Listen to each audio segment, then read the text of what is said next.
สบายดีเด้อป้าลุงมาพบมาเจอกับแม่น้องเดือนอีกแล้วอยู่ทงไห้ทงนาอยู่หน้าป้าเนาะไปสู่เพิ่นหาเห็ดเพิ่นว่าไปหาเห็ดก่อนทุกคนเห็ดออกเพิ่นว่าเห็ดละโงกในอยู่ทงไห้ทงนาเพิ่นเด้อนี่น้ำลายเพิ่นทุกคนเต็มไห้นาเพิ่นแล้วเนาะไห้ใหญ่นี่เต็มหมดเลย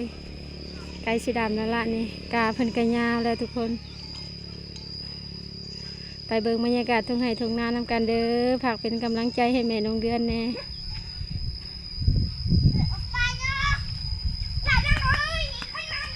อันนี้ก็แม่นเทียงเพิ่นเนาะ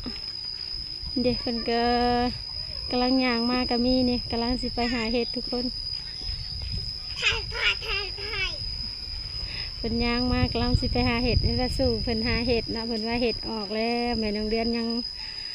บ่ได้ไปโขกใหญ่ไปเถอะเห็ดโขกน้อยหันบ่ได้ลายปานใดทุกคนฝากเป็นกำลังใจให้แม่น้องเดือนในเด้อ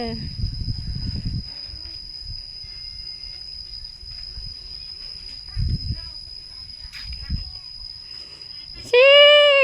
ได้บ่เห็ดบ่นั่นเรียกล่ะแม่เห็ดแม่เห็ดแม่ว้าเตรียไหนเนาะเตรียนเราเตรียไอ้เหี้ยจอกแฉดกันละสะของห้องน้ำเพิ่นเนาะแถวอันหน้าบึ้งนี่นะได้แล้วน้ำนะทุกคนเพิ่นท่านได้ดำซื้อกาเพิ่นยังบ่ยาวส่วนหน่อยเพิ่นกระดำแล้วนี่เนาะบ่โดนดอกได้ยาวได้แหละแล้วกาก็ได้ว่าบ่ยาวได้ยาวนั่นแหละจนวิทย์คันนาเลย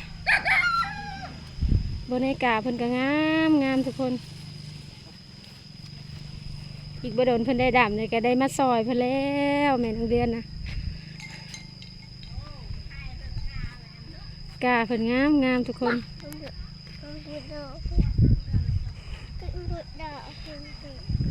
อันเดเพิ่นสุ่มกันกำลังสิไปหาเห็ดทุกคนไปเบิ่งบรรยากาศน้ำกันเด้อบัดเราสิไปหาเห็ดในโคกเบิ่งบรรยากาศไปหาเห็ดเด้อทุกคนว่าสิได้บ่หรือบ่ได้คนสิไปหาเห็ดได้นี่นะมีแต่สาวโสดได้ยืนอยู่เขายังบ่มีลูกบ่มีผัวตะลุคน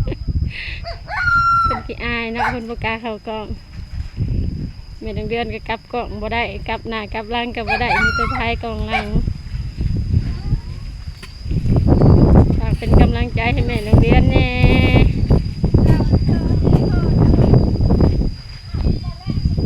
เว้ยยังอีกกล้วยเงยได้จังอะไรได้น่ามีเด็ดเรียได้กล้วยเงยอันนั้นเนี่ยได้เปรกะพี่ปะอำเภอดารุณีอะไรพี่อำเภอดารุณีอะไรลำจะลำให้ใบดีนี่สิหน่อยใบดีปลาลุงกันละไว้ไว้ใบดีไว้ฉันอำเภอดาใบดีปลาลุง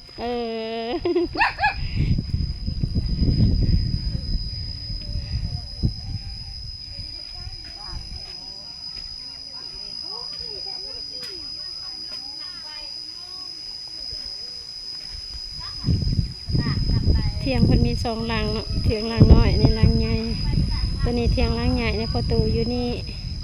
นั่นเทียงลูกเพิ่นตัวนั้นนะ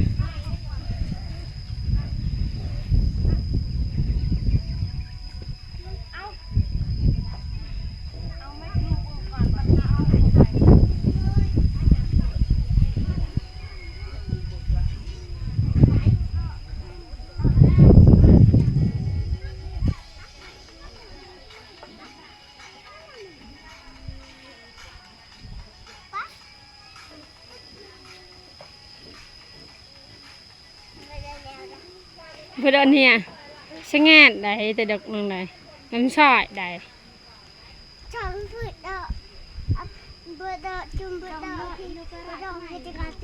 เจ้าดงจะจับเล็กลักน่าเอาไก่ตูดอะไรcá đườngยังไม่ดับเลยมาเดินยังไม่ดับเลยหลอดเขียวมาค่ะ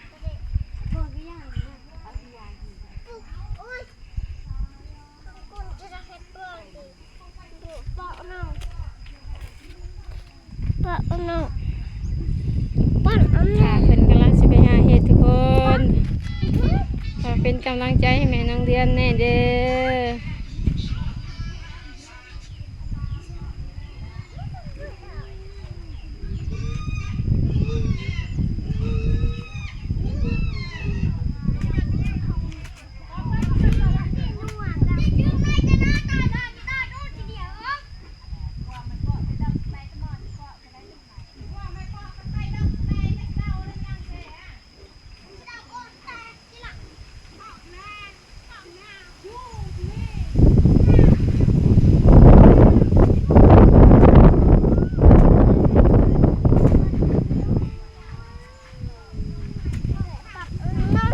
จะเพียง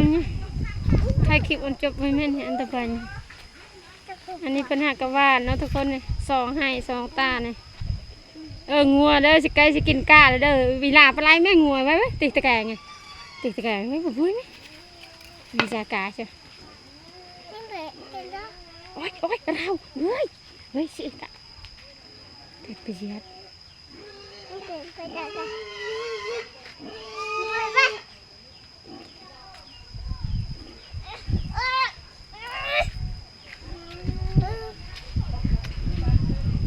เป็นหาวจากอาบน้ำให้หน้าคนละคือสิคันมาแล้ว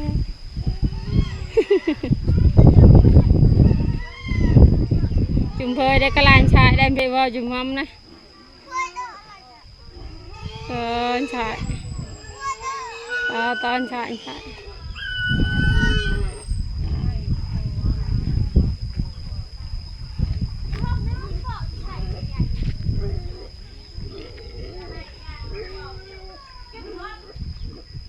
เที่ยงนาเพิ่นกำลังจะเกียมกินข้าวกินน้ำมันจะไปหาเห็ดทุกคน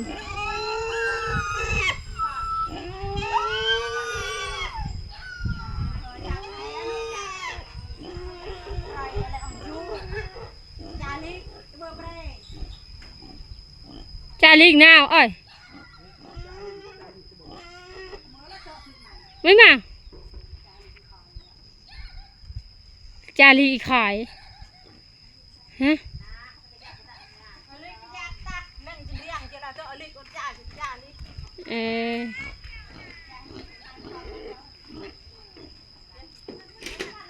เชือดังเชื้อมาไหนจาลีดังจริงแจเชื้อบ่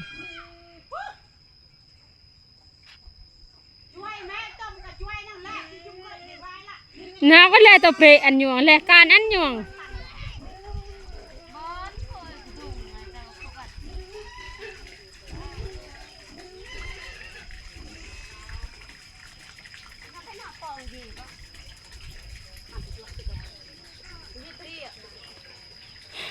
ขอจบคลิปเพียงเท่านี้เนาะฝากกำลังใจให้แม่นักเรียนแน่ขอจบคลิปเพียงเท่านี้ได้กับสบายดีไปพบไปเจออีกคลิปต่อไปเด้อทุกคนบายดีเด้อป้าลุงบายดีฝากเป็นกำลังใจแม่นักเรียนแน่